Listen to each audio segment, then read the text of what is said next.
To DMV First Warn Day, and our meteorologists are currently monitoring several warnings. Let's get over to our Haley Milon now. She's live in Old Town Alexandria, an area that's known for flooding. And Haley, you can see that water already almost up to your knees there. Yeah, Annalisa, Mark, we could pretty much change my location here to the Potomac River. Look at how high this water is. We've been measuring it kind of throughout the day, and it's almost up to the logo on my boots, almost up to my knees, and I'm standing on the sidewalk. So here, this is King Street. If I walked out into the middle of King Street, you're looking at probably over 2 feet of water. You'll see these barricades here. There are road closures down here in Old Town. The city is warning people to just stay home. I just talked to a city official who his entire job is making sure folks are safe in this kind of weather. He says, turn around, don't drown if you see this kind of standing water. And fortunately, we had been seeing a lot of cars, even bikes trying to go through this. Now we're not really. I think people got home, hopefully, and are going to stay away from this. But again, that city official said, try and stay home tonight if you live in the area for good reason, because this can be dangerous. Now, this is pretty common for this area, especially in the summer. Now, it's not great in January with these cold temps, but the stormwater drains here are so problematic. They long have been. They can't absorb the amount of water that comes down in a short amount of time. All day long, city officials have been cleaning out the storm drains and the manholes to ensure that they can absorb as much precipitation as possible, but it just clearly isn't enough down here on King Street. Now, a lot of businesses took the city up on their offer of free sandbags. This Starbucks across the street closed early today. They sandbagged up their business. You'll see the Lucky Knot there as we pan over. They're sandbagged up. Hopefully the water doesn't get up high enough that it'll actually enter these stores, but businesses all up and down these 2 blocks of King Street have put sandbags up, they have boarded up, and they are preparing. People have moved their cars out because if you don't have a massive car, you could get flooded out quite easily down here in Old Town. Now, we've been watching this all day, really, and in the past couple hours, it's become extreme down here in Old Town, but the rain's been pretty steady throughout the day. Maybe a couple hours in the afternoon that it got pretty heavy, but again, this is just a signal of how Alexandria works, being a river city and just not having the drainage that it needs. So again, let me show you why you're not going to drive through downtown Old Town. I'm up to my knees here on the sidewalk, so please turn around, don't drown. We'll be here throughout the evening, keeping you updated on things. Annalisa, Mark. All right, Haley, thank you. And we're continuing our team coverage on this DMV First Warn Day, starting with meteorologist Janessa Webb. And Janessa, we saw that flooding. It's tough to see there in Alexandria for sure. It's just unbelievable sight right there. And what's important to mention about Alexandria, we have a high tide cycle that's going to happen at 6:29. And so that means water is going to push more on shore. I don't know if you saw in that live shot where the chairs are. I am expecting really some of that water to be up towards her waistline. Of course, we're not putting our reporters in that kind of very dangerous situation, but that is how bad it is really expected to be out towards King Street. Here's the broader storm system. It has impacted nearly every state in the country, and so really about 2/3 under some kind of winter weather alert. So closer to home, we are not dealing with the severe weather aspect, but nearly in our county, just outside of Spotsylvania, is a severe thunderstorm warning that we are watching very closely. There's that potential that it lifts into Spotsylvania, into the Fredericksburg area or Orange County. And so that's what we're going to be watching closely. We have so many alerts that are taking place. I want to ask our people in the back there to take the camera of Bay Bridge. It's now under a full wind restriction. And so just towards the right of your screen, you are noticing all those cars that are lined up.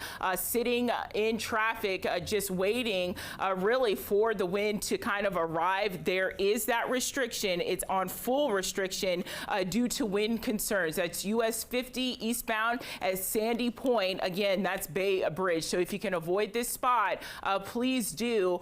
Really throughout the evening, winds have not even fully started yet. Around 7, 8 o'clock, that's where we're going to see the highest impacts. Let's show you currently where we have these flash flood warnings that are currently in place for the metro area, all the suburbs of DC, surrounding counties into Montgomery County. It does extend to Prince George's County, so almost divided now from Bowie into the Severn area, Dayton to Howard County, and Arundel. You are impacted as well. So I know a little hard to see, but kind of this line from Brandy Farms into the Severn area, dealing with that flash flood warning until 12:30 a.m. We have more moisture that is going to be extending across the area. Also, you have areas of Fairfax County involved as well until 11:30. It does extend into Loudoun County as well, down towards Manassas, parts of Prince William. So nearly all portions of the DMV are under some kind of flash flood watch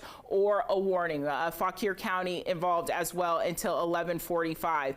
Really been saying this all day long. This is just the beginning. The highest impacts across our region are going to be 7, 8 o'clock. Let's show on current radar where we're seeing kind of the heaviest amount of moisture.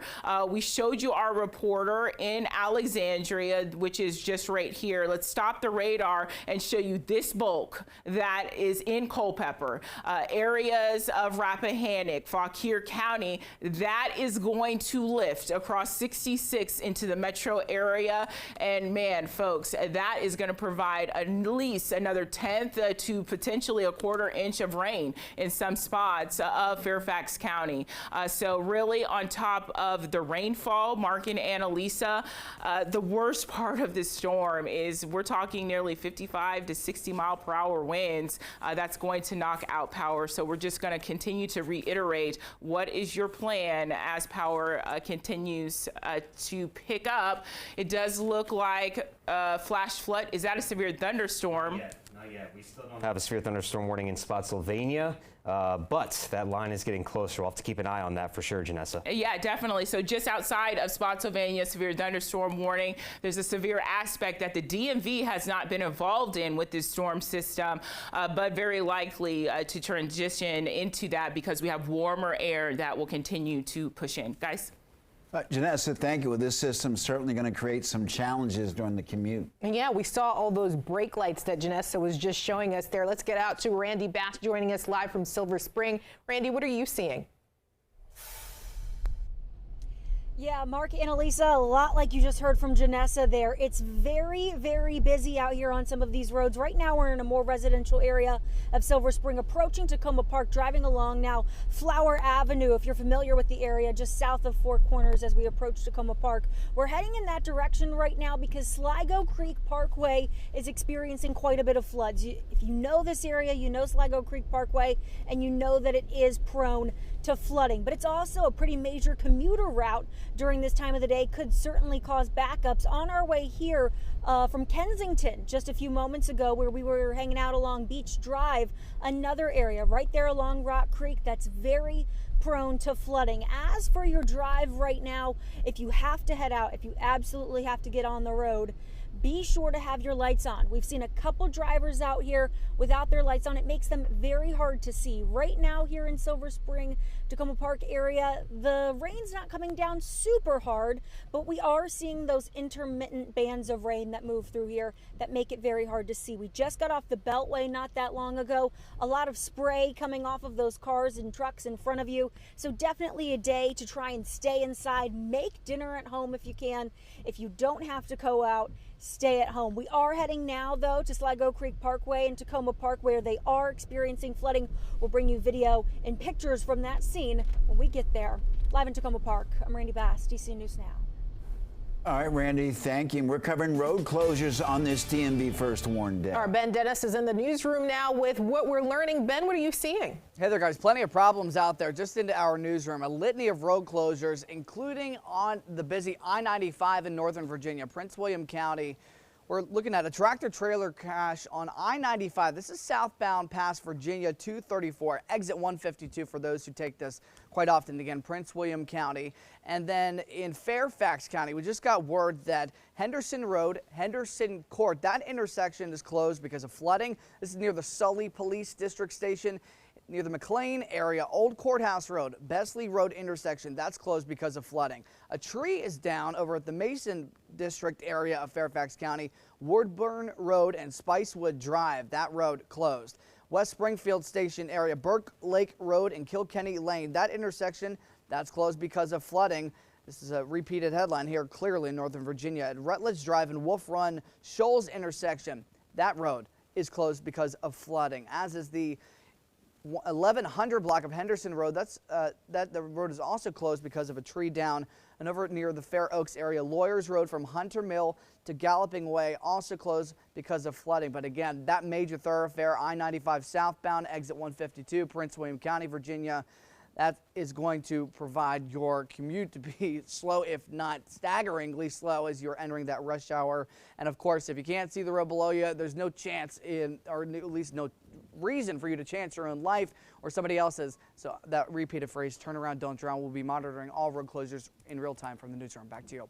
Ben Dennis, thank you. All right, let's check in with meteorologist Damon Matz for a closer look at the conditions. How it's looking right now, Damon. Well, you just heard it there. Again, we have multiple road closures now, different areas flooding very rapidly, trees coming down. So we are going to continue to watch the latest here. And I just did get some information in from the National Weather Service here. 1.26 inches of rain already fallen in Martinsburg, West Virginia. May see some issues out that way. And then we also have wires down on Accokeek Road and Gardner Road. The road is closed right there, so something to note as well. Now, in terms of those active warnings, we have multiple warnings in place. We also have widespread watches. There's that flood watch that lasts until tomorrow morning, as this heavy rainfall and the issues we see from that will continue straight into the day on Wednesday along our coastal zones, like you just saw there in Alexandria. The high tide cycle is going to lead to multiple coastal flooding issues and concerns, so all across southern Maryland into parts of Virginia and D.C. along the tidal Potomac and Chesapeake Bay. We will continue to see those coastal flooding issues. And then, folks, we're dealing with the rain. We're dealing with the flooding already, but the wind has not even kicked up into full effect. We have high wind warnings covering the I-95 corridor, the D.C. Metro, and southern Maryland there in that orange color. And then off to the west, wind advisories cover the rest of the viewing area. We could see wind gusts up to 55 miles per hour, easily enough to knock down more trees, more power lines, and lead to widespread power outages. We'll have more updates as the evening wears on. Stick with us for the latest.